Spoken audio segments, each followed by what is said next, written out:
Hello everyone. तो आज मैं लेकर आ गई हूँ एक और नया पार्ट। पर अगर आपने लास्ट पार्ट नहीं देखा है तो प्लेलिस्ट को एक्सेस कर लीजिएगा।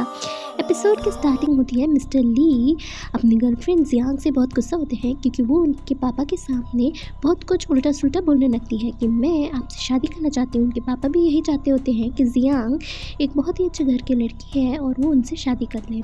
पर जियांग कहती है आपने देख लिया ना मिस्टर ली, मुझ में बिल्कुल भी इंटरेस्टेड नहीं होते हैं।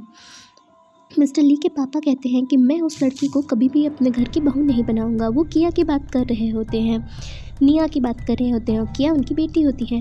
फिर दिखाया जाता है वो कहती है कि मैं इतने दिन से आपकी फियांसे बनना चाहती थी। पर फिर दिखाया जाता है मिस्टर ली कहते हैं ना मैंने कभी उसको डिवोर्स दिया है ना मैं कभी दूंगा, मैं यहाँ से जा रहा हूँ। मिस्टर ली के पापा कहते हैं पर वो कहता है कि मैं सिर्फ और सिर्फ निया से ही और किया से ही प्यार करता हूँ। फिर दिखाया जाता है मिस्टर ली की मम्मी कहती हैं कि अगर तुम्हें आज भी निया इतनी पसंद है तो ठीक है, मैं तो उसे हमेशा ही पसंद करती हूँ।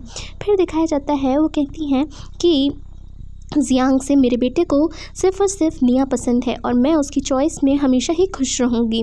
फिर दिखाया जाता है जियांग झूठे मूठे आंसू दिखाने लगती है और कहती है कि मैं तो आपके फियांसे बनने की कोशिश कर रही थी। फिर दिखाया जाता है मिस्टर ली को पता चल जाता है कि ये सब कुछ जियांग ने किया है, किया को किडनैप कराने वाला, और वो उससे कह देता है कि तुम आज के बाद कभी घर मत आना मेरे और तुम्हारे बीच में रिश्ता ख़त्म। और ये बात जैसे ही पता चलती है मिस्टर ली को, मिस्टर ली अपने असिस्टेंट से कह देते हैं कह देना कि मिस जियांग से अब वापस आने की कभी कोई ज़रूरत नहीं है। और वो पेपर्स रेडी कराते हैं। पेपर्स में सबको ये पता चल जाता है कि उन्होंने ही किया के पीछे प्लानिंग की होती है। फिर वो कहते हैं चलो निकल जाओ यहाँ से, जाओ।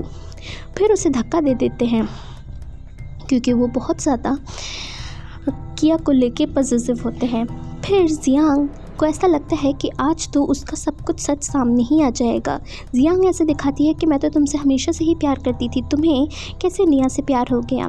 फिर जियांग की मम्मी कहती हैं कि वहाँ से चलने के लिए। जियांग जब घर जाती है तो वो सारा सामान इधर उधर कर देती है। कहती है मैं तो हार ही नहीं सकती हूँ, मैं हार नहीं सकती हूँ। निया तुम्हें तो मैं सबक सिखा के रहूँगी। निया तुम अपने आप को समझती क्या हो, ना मैंने उस टाइम तुम्हें छोड़ा था ना अब मैं छोड़ूंगी तुम्हें। फिर दिखाया जाता है जियांग बहुत ज़्यादा गुस्से में आ जाती है। फिर दिखाया जाता है जियांग को आज ऐसा लग रहा होता है कि जैसे वो ये बैटल तो जीत के ही रहेगी।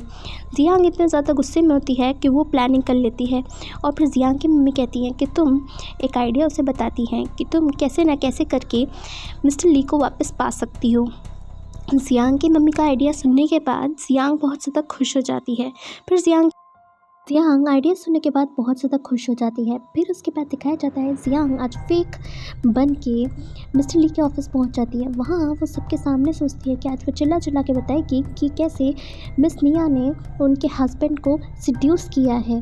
फिर दिखाया जाता है जैसे ही निया आती है वो सबके सामने चिल्लाने लगती है यही वो लड़की है जिसने मेरे फियांसे को सिड्यूस किया है और अपने जाल में फंसा लिया है। मिस्टर ली भी उनके साथ होते हैं क्योंकि वो तो पार्टनर होते हैं मिस निया के। फिर दिखाया जाता है मिस निया समझ जाती है कि ये सब कुछ इसका गेम है। मिस्टर ली कहते हैं कि अगर तुम यहाँ पर सीन क्रिएट करना चाहती हो तो ठीक है, मैं भी सबके सामने चिल्ला चिल्ला के बता सकता हूँ कैसे तुम क्या क्या करना चाहती हो। फिर उसके बाद वो सबको बोलती है कि ये मेरे हस्बैंड के साथ नाइट स्पेंड करना चाहती है। और मिस्टर ली कहते हैं भूलो मत, अभी भी वो मेरी वाइफ है क्योंकि मैंने आज तक कभी भी उन पेपर्स पे साइन नहीं किया है डिवोर्स वाले। फिर सब लोग बातें करने लगते हैं कि शायद से गलती सिर्फ और सिर्फ जियांग की है जो चिल्ला रही है, क्योंकि अगर ये दोनों हस्बैंड वाइफ है तो ये इसके फियांसे कैसे हो सकती है। और मिस निया को ये सब कुछ पसंद नहीं आता है। मिस निया कहती है कि अपनी हद में रहना, मेरे साथ कोलैबोरेशन करने की तो वैसे भी तुम्हारी दम नहीं थी और इसके बाद अगर मैं मेरे बारे में कुछ भी बोलोगी ना तो मैं सुनूंगी नहीं, तुम्हें यहाँ से बिल्कुल भगा दूँगी, देख लेना। मिस जियांग अब मैं वाली निया नहीं रही हूँ जो तुमसे डर जाएगी, ठीक है। और जियांग यहाँ पे और ज़्यादा सीन क्रिएट करने की कोशिश करती है पर मिस्टर ली को बहुत ज़्यादा गुस्सा आ जाता है। मिस्टर ली कहते हैं अगर तुमने यहाँ पे थोड़ा सा भी और सीन क्रिएट करने की कोशिश की तो मिस जियांग तुम समझ लेना तुम्हारे साथ क्या होगा। मिस्टर ली को बहुत ज़्यादा गुस्सा आ जाता है और जियांग से कहते हैं यहाँ से चले जाने के लिए, पर जियांग अभी भी नहीं जा रही होती है।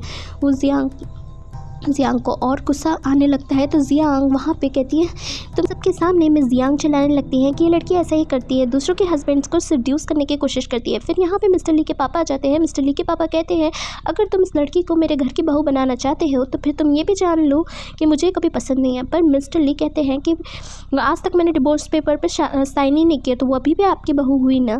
फिर इसके बाद दिखाया जाता है मिस्टर ली को बहुत ज़्यादा गुस्सा आ जाता है। वो कहते हैं कि मैं जियांग को तो कभी एक्सेप्ट नहीं करूँगा अपनी वाइफ, इतनी झूठी लड़की है, ये सब कुछ झूठ बोलती है। तो फिर वो वापस से इनोसेंट बनने की कोशिश करने लगती है कि मैंने तो कभी ऐसा तुम्हारे साथ किया ही नहीं मिस्टर ली।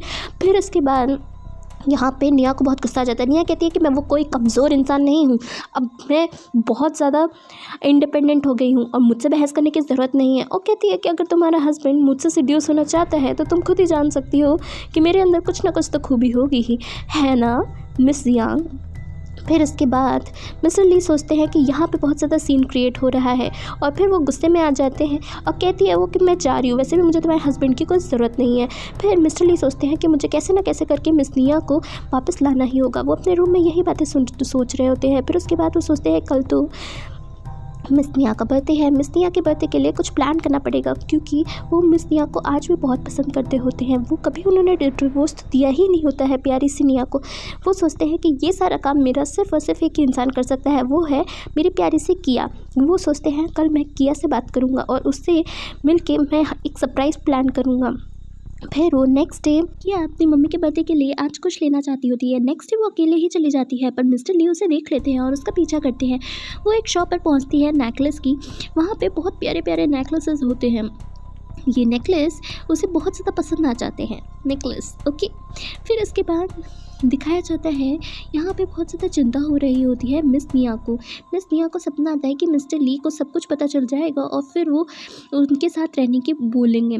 फिर वहाँ पे जब वो एक नेकलेस चूज़ करती है तो एक लेडी आ जाती है जो कहती है कि तुम जैसे छोटी बच्ची इतना महंगा नेकलेस खरीद भी सकती है। तो वो कहती है कि मैं ये खरीदूँगी, ये मैंने अपनी मॉम के लिए लिया है, तुम तो बुरी इंसान हो, बहुत बुरी बहुत बुरी। फिर उसके बाद वो कहती है कि हटो तुम यहाँ से।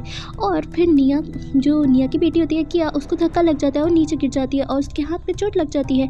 फिर उसके बाद वहाँ पे मिस्टर ली पहुँच जाते हैं। मिस्टर ली बहुत ज़्यादा चिल्ला के बोलते हैं और किया को कहते हैं कहीं तुम्हें लगी तो नहीं, दिखाओ तुम्हें कहाँ पर लगी है। और वो कहते हैं तुम यहाँ पर क्यों आई हो। तो फिर वो बताती है कि इन्होंने वो नेकलेस ले लिया जो मुझे बहुत ज़्यादा पसंद था और ये मुझे धक्का दे रही है। फिर इसके बाद बहुत ज़्यादा गुस्सा हो जाती है किया कहती है कि ये बहुत ही बुरी इंसान है और कहती है कि मुझे ये नेकलेस चाहिए है। फिर वो मिस्टर ली होते हैं वहाँ पे और मिस्टर ली कहते हैं कहीं तुम्हें ज़्यादा तो नहीं लगी। वो कहती है कि मेरा कोई इंटेंशन नहीं था उसे धक्का देने का। फिर वो कह गई। फिर वो कहते हैं कि निकलो तुम यहाँ से, झूठी लड़की, तुमने जानबूझ के ऐसा किया है। और फिर वो किया से कहते हैं तुम्हें ज़्यादा तो नहीं लगी। इसी के साथ एपिसोड कंप्लीट हो जाता है। Next episode